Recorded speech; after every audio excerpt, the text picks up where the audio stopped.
franceinter.fr. France Inter. Pierre Veille. Le 6-9 de l'été. Et à 8h22 au téléphone avec nous en ligne, Nathalie Goulet, sénatrice UDI de l'Orne. Bonjour. Bonjour.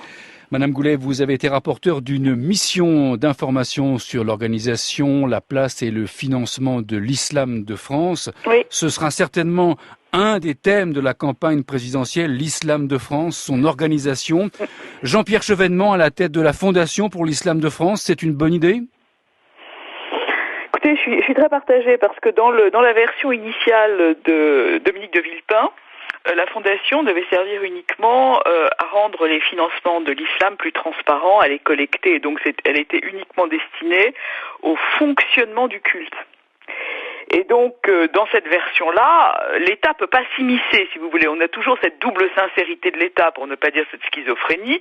À la fois, on considère l'islam comme une religion comme les autres, mais à la fois, on interfère dans son organisation, alors que la loi de 1905, normalement, interdit à l'État d'interférer. Donc, si le paramètre, si le schéma de la Fondation est toujours le même, ce que je ne sais pas, c'était aux musulmans eux-mêmes de choisir le président de cette Fondation, dont l'objet était initialement uniquement consacré au financement. Si maintenant on ajoute du culturel ou d'autres éléments, et je ne connais pas les nouveaux paramètres qui sont en train d'être préparés, dans ces cas-là, le président de la République a le choix, mais je continue à penser que les musulmans auraient pu choisir eux-mêmes la personne qui s'occupe de cette fondation.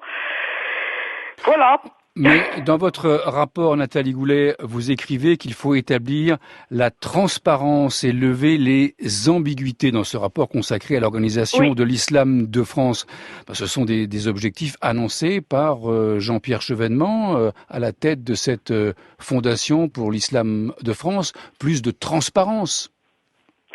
Oui, non mais si vous voulez, c'est un ensemble. Il se trouve que le groupe UDI-UC auquel j'ai l'honneur d'appartenir a demandé sur son droit de tirage annuel de pouvoir avoir, c'est presque un gros mot aujourd'hui, 6 mois de réflexion sur un sujet. C'est-à-dire qu'au lieu de lancer des idées à droite, à gauche, n'importe quoi sur le sujet, parce que c'est porteur, n'est-ce pas ? Vous voyez bien ce qui se passe. Et vous l'avez dit vous-même, l'islam sera au cœur de la campagne.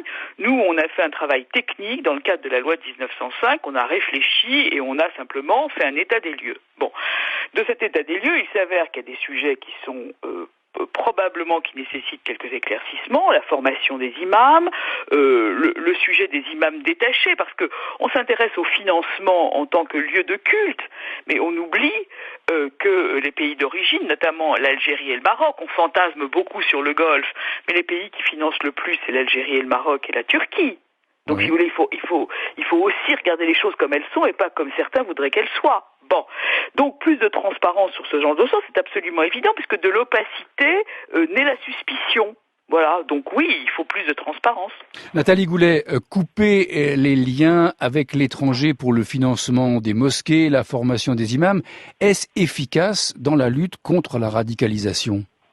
Bon, écoutez, je pense que c'est vraiment un argument qui a été lancé après Nice et après Rouen, mais je crois pas du tout que le sujet soit là. La radicalisation, parce qu'il se trouve que j'ai aussi présidé la commission d'enquête sur les réseaux djihadistes, qui est d'ailleurs à l'origine de la deuxième mission sur l'islam, parce qu'on avait des points d'interrogation, donc on a voulu avoir des réponses à nos questions. Bon, on les a eues maintenant. Donc non, je pense que c'est pas du tout là que se pose le problème de la radicalisation. D'ailleurs, le point commun entre les jeunes gens radicalisés, c'est précisément leur manque de connaissance de l'islam. Et la radicalisation se fait pas dans les mosquées, c'est un point commun aussi. La radicalisation se fait avant, elle se fait depuis des dizaines d'années en prison et bien avant Daesh. Demandez à Farhad Koskakovar, il va vous expliquer ce qu'il écrit avec cette complexité française d'avoir un certain nombre de rapports qui dorment dans des tiroirs et que personne ne lit ou que personne n'utilise. Non, c'est à mon sens, c'est pas du tout le sujet. En plus, il y a 20 mosquées en France qui sont financées par l'étranger, c'est-à-dire 1%. Sur 2300 mosquées, il y a 20%. Il y a 20 mosquées et en financement, c'est 20 à 30%. Le reste est financé par les communautés elles-mêmes. Et les fidèles. Je rappelle que vous avez donc enquêté sur cette organisation de l'islam de France. Combien y a-t-il à l'heure actuelle en France de mosquées salafistes ? On parle beaucoup de ces mosquées salafistes. Que savez-vous à ce propos ? Mais écoutez, nous, on n'a pas identifié les mosquées, on les a pas qualifiées. En plus, vous savez qu'il y a plusieurs types de salafisme. Il y a des salafistes quiétistes, il y a des réformistes, et puis il y a les djihadistes. On n'a pas du tout travaillé dans ce sens-là. Et pour répondre à votre question et à un certain nombre de mes collègues qui veulent fermer, interdire le salafisme, le considérer comme une secte, etc. D'abord, il faudrait le définir. Et puis ensuite, je voudrais vous faire remarquer que notre arsenal juridique est suffisant. Le ministre de l'Intérieur ferme régulièrement des mosquées. Donc voilà, les imams qui prêchent la haine en dehors des valeurs de la République, s'ils sont français, doivent être poursuivis, s'ils sont étrangers, doivent être expulsés du territoire national. Il faut une tolérance zéro pour le discours de haine dans les mosquées, point. C'est pas la peine.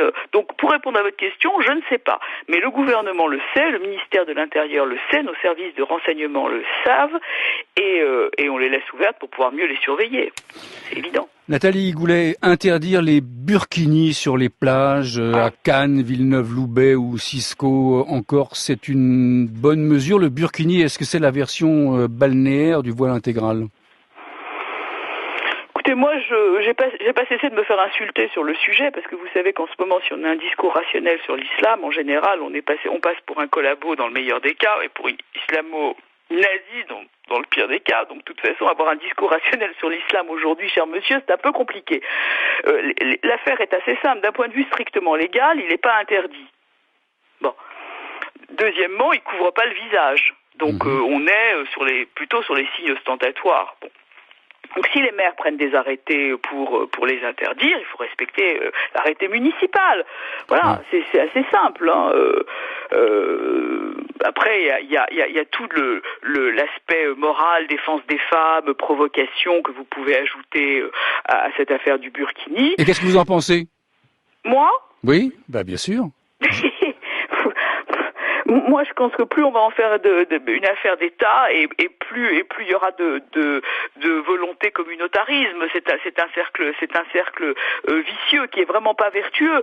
Mais je pense qu'il doit y avoir dans les piscines. On peut pas considérer que se baigner tout habillé correspond aux critères sanitaires. Mais dans le centre qui avait été privatisé, la privatisation rend le lieu privé pendant la période de privatisation. Donc, techniquement, il n'y avait pas de raison de l'interdire. Alors après, c'est devenu une affaire extrêmement attractive, politique, médiatique. Et évidemment, le maire s'est dit on va plutôt solliciter l'interdiction et l'annulation de cette journée. Que pour vous, que pour vous, le burkini, c'est un signe de radicalisation islamique, ou est-ce que vous dites ce matin, chaque femme elle est libre de choisir son habillement sur la plage ? Dans les deux cas, je vais me faire insulter. Donc, si vous voulez, moi je considère que c'est pas une tenue pratiquée en France. D'un point de vue strictement légal, au point de vue du législateur, elle n'est pas interdite. Donc, si elle n'est pas interdite, elle est permise sous réserve des règlements locaux. Voilà.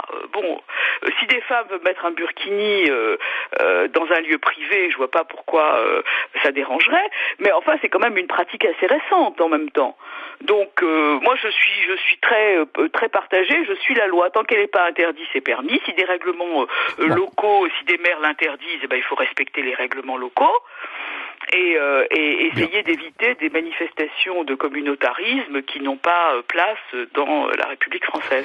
Nathalie Goulet, sénatrice UDI de l'Orne, qui a présidé une commission d'enquête sur les filières djihadistes et qui est rapporteur d'une mission d'information sur l'organisation de l'islam de France. Vous restez avec nous pour répondre aux questions et peut-être les réactions virulentes des auditeurs d'Interactive de France Inter, 01 45 24 7000. Ce sera dans 8 à 9 minutes, car là, il est 8h31.